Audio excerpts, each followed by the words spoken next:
Полициски функционери ноќеска го наполнија штабот на СДСМ.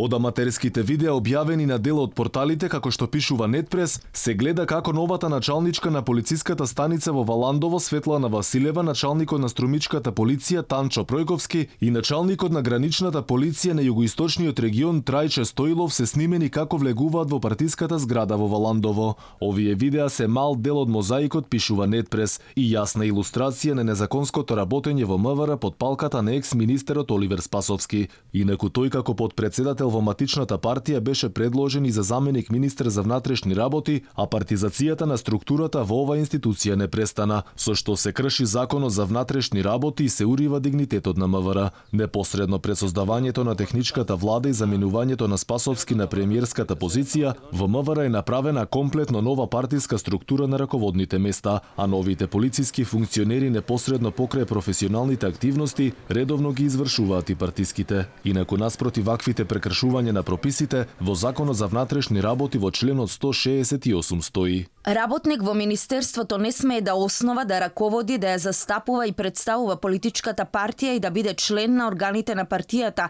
утврдени со нејзиниот статут. Алфа побара одговори во МВР, но до емитување на овие вести одговор нема. Членувањето во политичка партија особено е спорно кај вработени во МВР кои се дел од раководните органи во Министерството. Партизацијата во ваква клучна институција може да влијае на селективност на правдата, но и да се доведе во прашање квалитетот на кадрите, бидејќи професионалноста се занемарува на сметка на успешните партиски активности.